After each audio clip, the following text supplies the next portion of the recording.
Hey everyone, Anthony DiGiovanni with SacredU Philosophy, here again for another video. Today's topic, the darker side of self-esteem. We've all heard that term, self-esteem, right? And I've done a few videos on what exactly that word means, those words mean. I feel like it's a common word of our vernacular, of our everyday talk, but sometimes we don't even realize what it means. And I think that's dangerous because there's a lot of ways that self-esteem could go wrong. And there's a lot of ways that self-esteem might be bad. It might not be what you need. You think you need more self-esteem, or you think you have low self-esteem, but maybe that's not what you have. Maybe you're just falling into the pitfalls of the darker side of self-esteem, as I think a lot of people do, as I know I've done, and that's why I wanted to do this research, why I wanted to do this video, to potentially help you, help someone else today, all right? So if you guys are ready to dive in, let's go ahead and get started on the darker side of self-esteem.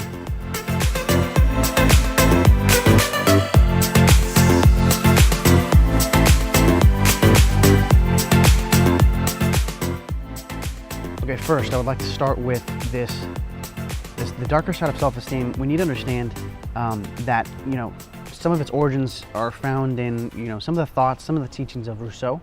And Rousseau was a philosopher that basically talked about how each person, each human individually has an inner self. And this inner self is a dignified, valuable, meaningful entity, and nobody can take away that value. Nobody can take away that purpose.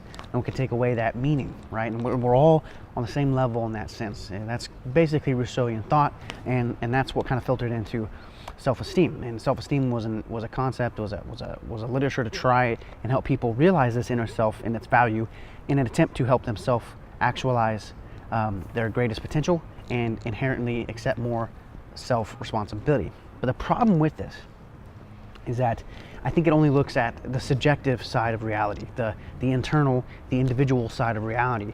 There is an objective, meaning outside of you, side to reality. There is this social side to reality. There's the outer world, okay? Internally, we are kind of all ships on an ocean, and it's fine. I do say this a lot in all my videos. I think at their core, they're all about how we need to look inward in our own ship, the own ship that is our body, our own soul, our own mind, and clean it up. Not only clean it up, get to know it and integrate it and make it a well-working, well-cogged machine and crew to help us float in this ocean that is life, that is reality. But there's also other boats out there. There's other ships out there. There's other crews out there. And what I'm bringing up this metaphor for is I think there's a battle between the inner self and the outer self, and in the outer world. And we're social creatures. I think that's been proven. And we're constantly receiving back and forth pings and pongs of data and information that are helping us fill in the social wanderings of our internal being. We're constantly wondering, where do I stand with this person? How should I behave here? What do I do in this environment? How do I act with these people, right? Or how should we behave differently around certain people. We behave differently around our teachers than we do our parents, and even around our parents than we do our friends, right? So you wouldn't know how to do that if you weren't receiving social cues. You wouldn't have learned that. So there is some external cues, some external teaching, some external readings that are pushing you, that are prodding on you, right? Well, the battle I see here is, if we're told solely based on Rousseauian thought and self-esteem to just inherently only know our inner worth and our inner identity and our inner value, well, the problem is, unfortunately, I don't think it's malicious all the time, the outer world doesn't always care. The outer world, the external, is it's just a big machine. It's a big mechanism that's kind of going about its day, right? And like, there's so many millions of people. If you're the one person looking around and trying to tell everybody, hey, everybody stop and recognize and dignify me and validate me and see how much meaning I have, well, no one's going to do that. People are actually probably going to think you're pretty selfish. So there has to be some individual responsibility to do that on your own, right? You have to do that for yourself, because a lot of times the world just doesn't care. And so you're going to be at odds, you're going to be at combat if you're constantly looking for that to happen in the outside world, the external world. If you finally realized, hey, I have value inwardly, but I want the outside world to recognize that, well, I think your aims are wrong. They're too low, or they're just not. It's not the right perspective to have. because most of the time the outside world's not going to care. This is predominantly, I feel like, I would argue, the big issue with the teenage years. We're finding out who we are, we're going through puberty, we're learning, we're growing. And so a lot of times I feel like a lot of the teenage angst and teenage turmoil that we have is that we feel at odds with our external world, right? And I teach high schoolers, I coach high schoolers, I see this.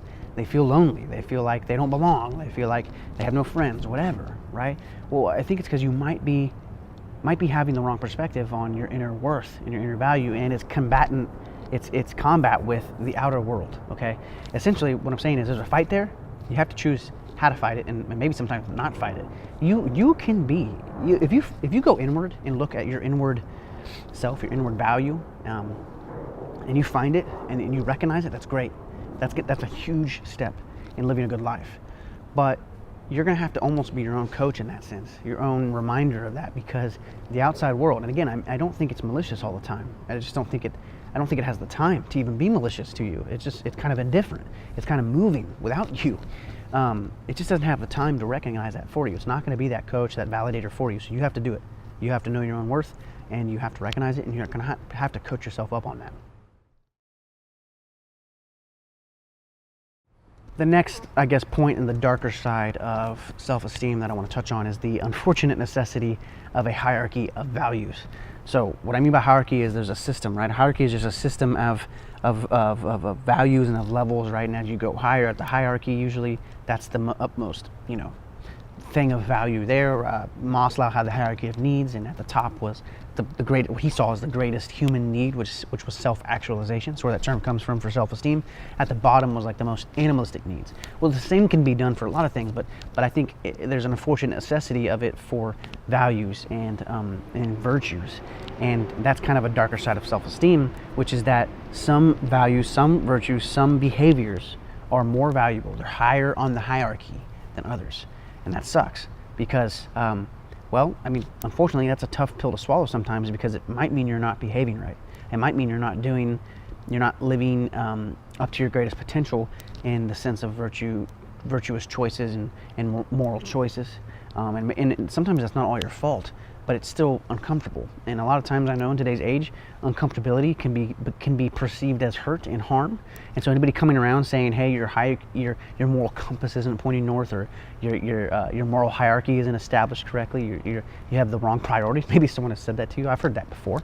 I've heard people tell other people, and parents tell their children their priorities are out of whack, and that happens.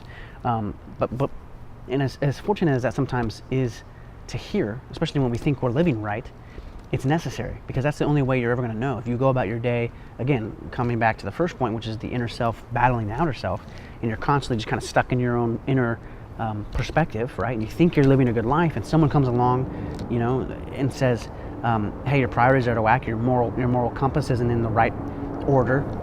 First of all, I'd be thankful for that. At first, I'd probably be mad, but I'd have to be thankful for it, because that person took the time out of their day to even pay attention to me and to give me that feedback, that criticism, as much as it hurts, as much as I don't want to hear it. And then you take it with a grain of salt, always. You always take it with a grain of salt, depending on who it is and their motive, their potential motives behind it. What I'm getting at, guys, is as uncomfortable as it might be, there is a hierarchy of values. There is a hierarchy of virtues. And especially when it comes to self-esteem. If you're finding yourself battling low self-esteem, it might be because your hierarchy's out of whack. You're not putting the right things at the top. You're not prioritizing the right things. And as uncomfortable and as hard as that might be as hard as pills that might be to swallow, if you want positive change in your life, if you want to have more self-esteem, more self-respect, you're going to have to change it. Okay, and for my third point, guys, on the darker side of self-esteem, it's this. It's that alienation can lead to extremism. What I mean by that is alienation, right? What does that word mean? Well, it's something alien, it's something foreign, it's something on its own, it's something outside of the norm. Right? That's why we call aliens aliens. They're weird. Well, this, as we know, can also happen in society. You can be alienated from the group. You can be alienated from the culture. You can be alienated from the class, right, if you're in school.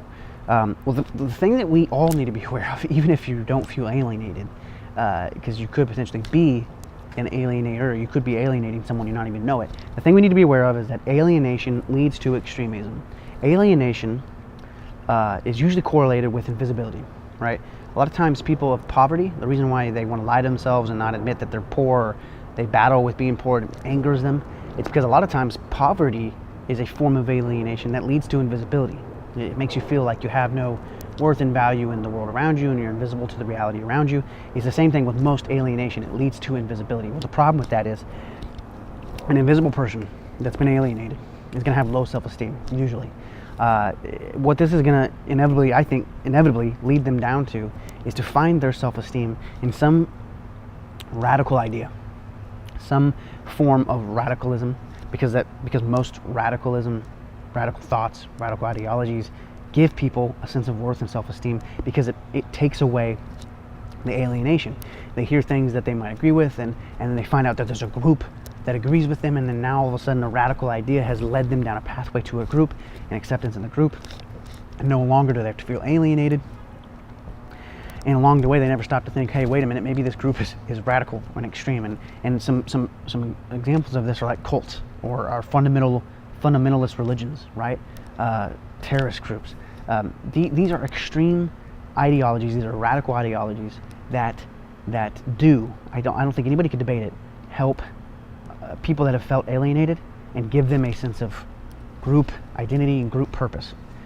So we have to be very careful with alienation. The whole reason why I think that pertains to self-esteem is we have to be looking for the cues, talking to people, be present, right? Like, not only work on yourself and your own self-esteem and your own self-respect, but as you're doing that, try to push out more dignity and respect towards the outside world, the social world around you. And while you're doing that, looking for cues of low self-esteem, of alienation, right? Of the person eating alone at lunch, and try to stop that if you really do care, because if you accept what I just said, alienation leads to extremism, which could be dangerous.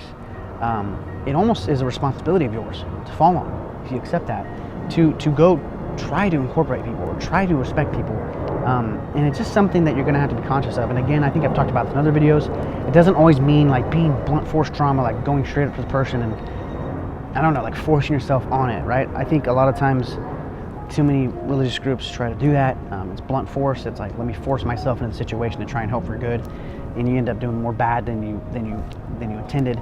A lot of times I think it requires like a sage-like, a monk-like, a Taoist-like patience, and just biting your tongue and waiting for the right opportunity to present dignity and purpose and meaning and value on a person and on yourself, and to prevent alienation. All in all, guys, those are some 3 key points I think that pertain to the darker side of self-esteem that I think we have to be aware of, especially if you feel yourself battling with self-esteem. You feel yourself low on confidence, low on motivation, low on self-respect, right? You got to be aware of these things, because these are pitfalls. You might think that self-esteem is the savior you need, but it's led you down into these pitfalls, and you can't get out. I try to end hopeful on all my videos, and there is hope, there is optimism, and you can change. You can break out of these pitfalls. You can stop the battle between inner self and outer self. You can find the right hierarchy of values, right? As hard as that might be, you can break out of this pattern of alienation and seeking radicalism and seeking extremism. Okay, you can find a healthier way to break that alienation, to join a group of people.